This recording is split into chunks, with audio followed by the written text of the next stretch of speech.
बीड जिल्ह्यात अतिवृष्टीनं प्रचंड मोठ्या प्रमाणात शेतकऱ्यांचं नुकसान झालंय। मांजरा नदीकाठचा जर आपण परिसर पाहिला तर अतिशय मोठ्या प्रमाणात शेतकऱ्यांच्या शेती पिकांचं नुकसान झालंय। सोयाबीन, कापूस आणि ऊस देखील शेतामधून उखळून पडलाय, तर अनेक ठिकाणची जमीन खरडून गेली आहे। पाटोदा तालुक्यातील पारगाव घुमरा परिसरातून या ठिकाणी सर्व शेतकरी जमलेले आहेत आणि ही जी नदी जाते या संपूर्ण परिसरातून त्या परिसराचं देखील प्रचंड मोठ्या प्रमाणात नुकसान झालंय। माझ्यासोबत हे सर्व शेतकरी आहेत आणि सोयाबीनच्या शेतामध्ये सध्या आपण आहोत।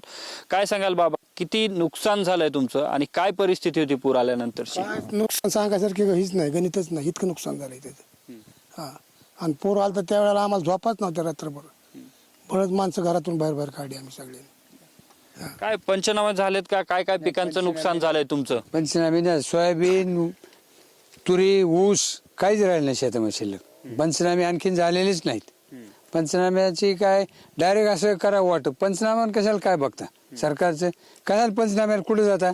डायरेक्ट शेतकऱ्याच्या खात्यावर द्या ना पैसे। जर सरकार लय शेतकऱ्याचा कळवळा आहे, मग तर मी इतके देतो, मी तितके देतो, तर त्यांनी डायरेक्ट खात्यावर वर्ग करा शेतकऱ्याच्या।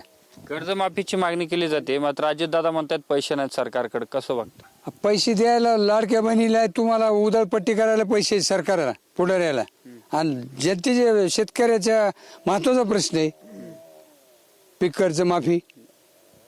आणखी काही शेतकरी आहेत माझ्यासोबत। काय परिस्थिती आहे तुमच्या या संपूर्ण परिसरामध्ये? सोयाबीन सगळं काही गेल्याचं पाहायला मिळत आहे। परिस्थिती अशी आहे की सध्याला एकतर पाऊस 2 दिवसाआड किंवा 1 दिवसाआड पाणी येतंय, रानातून जाते। आता इथं जर बघितलं तर आपण काही जागेवर 3-3 फुटापर्यंत माती वाहून गेलेली रानातली, आणि ह्या रानाची जर भरपाई करायची म्हणलं तर आमची आता 3-3, 4-4 वर्ष जाणारच आहेत, कारण याची भरपाई करताच येणार नाही। या रानातली वाळू निघून गेली तर ह्याला पिकवायचंय कसं नंतर? आणि हे आहे हे समजा सगळं वाहूनच गेलेलं हे बघतायत तुम्ही, आणि जितक्या लवकर होईल तितक्या आम्हाला आमची नुकसान भरपाई द्यावी।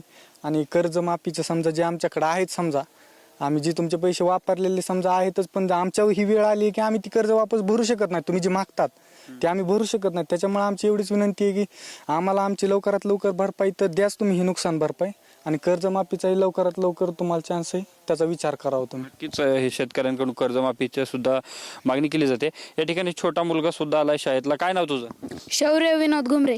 कुठे आहे शेत तुमचं? आमचं शेत हेच आहे। सगळं नुकसान झालंय आता घरातलं। काय परिस्थिती घरामध्ये, काय म्हणतात वडील? आमच्या वडिलांची काहीच परिस्थिती नाहीये। आमची सगळी माती ते वाहून गेले, आमचं शेतातला ऊस झोपलाय पाण्याखाली। आता शाळेत शिकवायला त्याला पैसे आहेत का वडिलांकडे? काय काय म्हणतात? आहे, पैसे आहेत, मी गावातल्याच शाळेत आहेत। मग सरकारने काय मदत केली पाहिजे, कर्जमाफी केली पाहिजे वडिलांची? सरकारने माझ्या वडिलांची कर्जमाफी केली पाहिजे, सर्व शेतकऱ्यांना न्याय दिला पाहिजे। शेतकऱ्यांना न्याय दिला पाहिजे अशी प्रतिक्रिया या मुलाची आहे छोट्या। आणखी काही इथं लोक आहेत। काय सांगाल, हे सगळं सोयाबीन तुमच्या हातामध्ये आहे, पूर्णपणे काळपटलेलं आहे, काय परिस्थिती? तुम्ही या संपूर्ण परिसरामध्ये तुम्ही सुद्धा फिरला? नक्कीच सर, मी ह्या पूर्ण परिसरामध्ये फिरलो। जेवढे मांजरा नदीच्या काठच्या पात्रताच्या आसपास शेतकरी आहेत, गाव आहेत, त्यांचं प्रचंड नुकसान झालंय। आंपटवाडी, पारगाव, घुमरा, पुढे बीड नगर जिल्ह्यात तिंडीघोळ असेल, इथलचे सगळ्यांचे जे कोटे होते, शेते होत्या, ह्यांचे पिकं वाहून गेले, त्यांचे जनावरं पण वाहून गेलेले आहेत। प्रचंड मोठ्या प्रमाणात नुकसान झालेलं आहे। सरकारने तात्काळ ह्यांना नुकसान भरपाई दिली पाहिजे आणि तात्काळ पंचनामे करून ह्यांना कर्जमाफी पण लवकरात लवकर सरकारने केली पाहिजे, कारण शेतकरी एवढा म्हणजे जेवढा नदीला महापूर आलेला आहे तेवढाच ह्या संकटामुळे शेतकऱ्यांच्या पण डोळ्यामध्ये महापूर आलेला आहे। सरकारने कोणती दिरंगाई घाई न करता लवकरात लवकर जेवढी नुकसान भरपाई देता येईल तेवढं देतात यावे।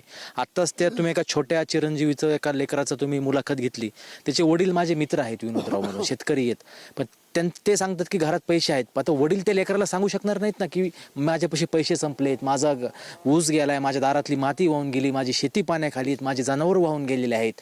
आजकाल अशी परिस्थिती झालेली आहे आमच्या भागामध्ये की लेकरांना बापांना आधार द्यावा लागतंय। आता उद्या त्या लेकराला शाळेमध्ये जायचे काही दिवसांनी त्याच्या अवघड होईल, घरावर परिस्थिती अवघड येऊ जाईल। त्याच्यामुळे लवकरात लवकर शासनाने जेवढी तात्काळ मदत करता येईल तेवढी केली पाहिजे।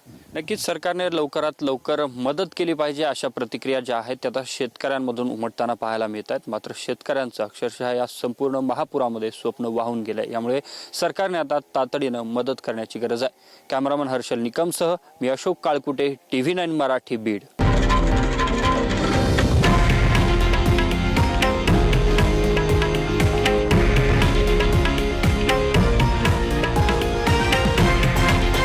हे आहे देशातील नंबर 1 न्यूज नेटवर्क आणि आपण पाहत आहात TV9 मराठी, एकमेव.